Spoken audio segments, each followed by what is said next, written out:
be here, and we're sitting in a circle just chatting it up, and we start throwing out, well, hey, let's just go to brunch. Hey, let's just sing a couple songs and then go to brunch. And so we went with that plan. But we were doing the songs, and the song that you came in on said, speak what is true. And the truth is, even when we're disappointed that people don't show up for us, we don't show up here to just see people. We come here to seek God, to be in Holy's presence. And for a brief second, I let my head get twisted. And I let my humanness mess me up. And so to y'all, I apologize, because I was about to let us do it. I was about to let us act like we weren't here for God and that we were here for the people. When deep down I know that's not the case. So I apologize to you all for almost leading you down a wrong path. I apologize to you, Facebook, because, yeah, we was just going to leave you in the dark. Because, you know, ego is a very complicated thing. So that's our truth. We are very small today. Lots of people are out today. And yeah, I almost took us down a wrong path, but now we're back on the right path, and we're here because we're seeking Holy, and we're not here seeking just to hang out with our friends, right? Right. So, it's titled Preach ? And it was titled that even before we knew people were going to cancel church and not tell us. And yeah, I don't know if we're preaching today. It's more like we're going to talk truth about some things. So in James chapter 2, do I need the mic? You want the mic? I don't know. Do you need it for Facebook? Sometimes. We'll do it. We'll put it on. It'll be okay. Just for Facebook. If I can remember how to do it. And thank you to y'all for, letting me For going along with it. come back to my senses. I bet Joni was sitting there going, this is not what she preached last week. And she's about to let us leave and go eat pancakes. This is not what she taught last week. So in James chapter 2, the first part of it is the people are being told you can't be prejudiced. When a rich person comes into your place of worship, you can't fall all over the rich person and then ignore the poor person that comes in. So it's, this is how you're supposed to behave. You're not supposed to behave this way. That's like the first little pieces of it. But then you get into verses 14 through 17. What is the use or profit for anyone to profess to have faith if they have no good works to show for it? Can such faith save the soul? If a brother or sister is poorly clad and lacks food for each day, and one of you says to him, "Buy, keep yourself warm and well fed," without giving them the necessities for the body, what good does that do? So also faith, if it does not have works, which are deeds and actions of obedience to back it up, by itself is destitute of power, non-operative, dead. Then verse 26. For as the human body apart from the spirit is lifeless, so faith apart from its works of obedience is also dead. I've been thinking a lot about the actions. We're really good at talking about what church means. We're really good at talking about what faith is supposed to mean. But then when we go to put it in action, it's like we kind of don't know what we're doing. What's it supposed to look like? How's it supposed to be? And so the rule that everybody falls back on, because it's the best one that everybody can remember, is we're supposed to love everybody. And then we're like, yay! No, I don't want to do that. So I started thinking about actions. It says that faith requires obedient action. Obedient action means we have to do things that sometimes make us feel very uncomfortable. Like telling Facebook we about left you in the dark because we was going to go eat some pancakes. Our leader was about to lead us down the wrong path. And just to be fair, we was about to let our leader lead us down the wrong path. Joni's nodding. I got Joni with me. The world is crazy. And I think that's part of what drew me to James chapter 2 today. The stuff that's happening where, now it's a national emergency so that we can build a wall. And all of the screaming heads, they ain't talking heads anymore. They are screaming heads on both sides, yelling back and forth and arguing back and forth. And you're watching the world, and it's almost as if we're watching the world forget who they're supposed to be. And then we have people like Franklin Graham who support these actions that seem to me to be in complete opposition to what a Christian that reads this thing would be following. But then I get tripped up because I'm like, well, I get it. My spiritual journey is not going to be the same as yours. I might not reach the same conclusions you reach. And I don't know that we have to. But then when I think about who God is, who we see God being throughout these pages, God is never a God that says, yeah, just go, let's oppress people. Let's just leave people in bondage. God's more stepping in and saying, no, let's don't be slaves. Come on, let's go be free. Let's do this right thing. And then you have Jesus arrive on the scene to show us that we're supposed to love, and it's a love that's so big that it wrecks us pretty much. Because it's the opposite of what we knew love to be. Like, it's real easy to go, I'm going to love Joni because she's my friend. I ain't going to love Travis. He ain't my friend. That's not true. Just using it as an example. We like to draw the little areas, right? This group I will love. That group I will not love. So we can even take that to a political thing that's happening now. The whole, we don't want trans people in the military. Why? Because you drew a box and you love these people, but you don't love these people. So it keeps coming back to, if we really have faith in what we say we have faith in, what are our actions supposed to be? If I'm watching the world have a meltdown, what am I supposed to be doing? Am I doing all that I can do by just standing up here and talking to you every week? I would say that the answer to that is no. See, we all have a voice. So we can all talk and talk and talk. Or we also have keyboards. And a lot of us like to get on Facebook and instead of talking to people, blast them. Type, type, type, type. Send. But you have these tools, right? You have these ways of communicating what you believe.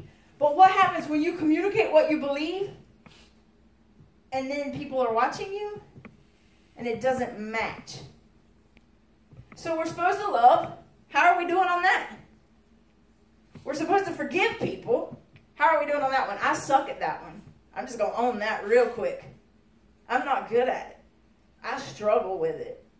I get there. But God sometimes got to keep me in the rump. Because I'm like, I ain't forgiving. I don't know what you smoking, but Either pass me what you smoking or let me off the hook because I'm not doing it. We're supposed to forgive people, love people. What else? Feed the hungry. And we like that one. But we only like it when it's convenient. You're supposed to come want me to feed you when I have money in my pocket to feed you. Don't show up when I'm trying to run in here and grab 1 gallon of tea and a box of fried chicken to get back to the house so I can watch TV. And want me to feed you then. Because now you're messing up my whole plan. We want that to happen when it's convenient. Everything is about us. That's the problem. We've made everything about us.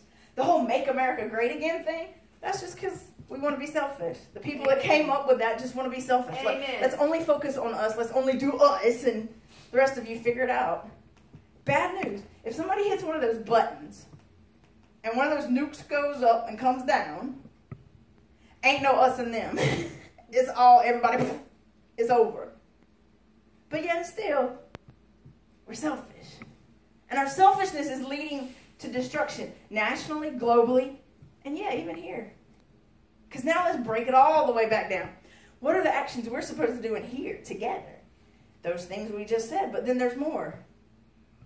One of the ways we show our faith, one of the ways we demonstrate is our faithfulness. Another word for faithfulness is commitment. Now, hold up, before we even get here. I told them before that I couldn't do this sermon and go live because people that didn't come to church, they would think I was picking on them. My sermon was written before I knew you wasn't coming to church. I just need you to know this. So faithfulness and commitment is the actions that we're supposed to do. It's a part of it. You're supposed to know you can count on me. I'm supposed to know I can count on you. We're supposed to know that we can pray for one another and lift each other up. And that when the world seems like a whole bunch of caca, we can get each other through it. And when it's a whole bunch of unicorns and rainbows and pots of gold, we can celebrate together. Faithfulness, dedication, commitment to one another, to all the people we meet. Now, what does that look like in a small local church? Well, for Marcy, it looks like she comes in early every Sunday and cleans. A lot of people don't know that, but Marcy comes in and Marcy cleans. For Travis, it means, even behind the scenes, even when Travis had all kinds of stuff going on, Travis was our invisible bookkeeper. He keeps us running. He knows where the money goes. He knows when it needs to go. He writes my check. Love you, dude. So that's his commitment. That even when life was a little rough for Travis, and Travis was going through some things, Travis still showed up to do what he could do to help us. That's commitment. That's faithfulness. Yes. We have people that want to go in there and teach children's church, and that's great. That takes a lot. I don't want to go in there with them children. I ain't even going to lie. But when you ain't in there, are you out here? Or do you stay home on the weeks that you don't teach the kids? Is that commitment? Is that faithfulness? Better yet, you're a board member, but we never see you. People don't even know your name. And you on the board. Is that commitment? Is that faithfulness? It doesn't matter. Maybe not. Maybe to some people these things don't matter. Maybe it doesn't matter if I show up and do my job. Because see, I can also preach at me today. Because we almost really did not do this. Because of me and my emotional state. With all the text messages going off. Not coming, not coming, not coming. What was I showing you? Couldn't that have been interpreted as a lack of commitment? A lack of faithfulness to you? To Facebook? To the one who calls me? Thank God, God decided to say, okay, you singing this song, but now let me get in your ear and tell you, you about to mess this thing up. So here's the truth you want me to speak to you. You're supposed to be here for me, not for them people. Now get out there and do what you're supposed to do and let me do what I'm supposed to do. And then all I got left is, you want me to go on camera and admit that I about screwed this whole thing up. Got it. Luckily, I'm good with admitting these kinds of things now. So let's roll with it. And God, back up would be really good. Back me up. Be here. And the crazy thing is God always shows up. Even if I don't show up to preach. Even if the band doesn't show up to sing and play. Even if all the people in the world get diseases and have to stay home for the rest of their lives. God will still be here with you. God still meets you where you are. God doesn't abandon you. God doesn't give up on you. God is the example of commitment, of faithfulness, of dedication, of true love. And that's what we're supposed to be about. And now I rewind back to the political environment. Are those things that we can do in here enough to impact that? Some of us would say no. We're too tiny. We can't really impact the global platform, not even the national platform. We're lucky if we can get the state platform to listen to us. But maybe it's about being committed to keep pursuing excellence, to keep pursuing holy, to keep pursuing love. Because faith without obedient action is a dead faith. That's what it said. And then if you look at Hebrews chapter 11, verse 6, without faith, it is impossible to please God.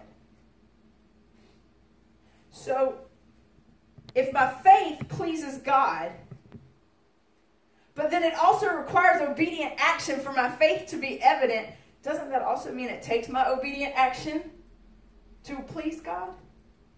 Now, I'm not saying God is sitting around wanting us just to throw a party and please God all the time. But they go hand in hand. Our faith and our actions. And it matters. It matters if we show up and do our part even when we want to go eat pancakes. Wait, cinnamon roll pancakes. It matters. It matters if we still choose to say, God, there might be only 1, 2, 3, 4, 5, 6, 7. There might only be 8 of us here. But we want to be in Holy's presence. So you do what you do. And we'll worship you. Faith in actions. There's this quote also that says, leadership is an action. It's not a position. Nationally, we need folks to remember that. It's actions. It's not just that's your seat because you're the whatever you are. It's your actions. And I'm really at a place where I need the people that are in leadership to realize that if they keep pointing to this as their guiding principle, there are things I expect of them. Preach. Just like there should be things that you expect of me, like today. Facebook should know they can count on me to go live even if nobody comes and sits in the chairs. Unless there's a national emergency, a real one, a real national emergency, a hurricane, that kind of thing. They should know they can count on me to do what I'm supposed to do.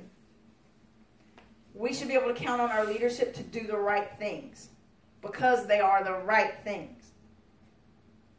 And maybe that's how we influence everything, is we are those people. We choose to do the right things because of the right things. We choose to keep loving. We choose to keep finding ways to forgive and walk in community together. And the hardest part is that whole being committed to one another. At least to me, that seems to be the hardest one. But we keep doing it. We keep chasing it. We keep pursuing it. We keep trusting God to bind us together and to make us who we're meant to be. And then we take that belief. We take that faith. We take our small actions that we perform here as a community. And we go into the streets with them. And we hope that Michelle Obama is right. And courage is contagious. And that the more we do it, the more other people will be drawn to it. And then they'll do it. And eventually, we change the world. Not by just running our mouths. Not by just preaching. But by acting. And all the people said it. Amen.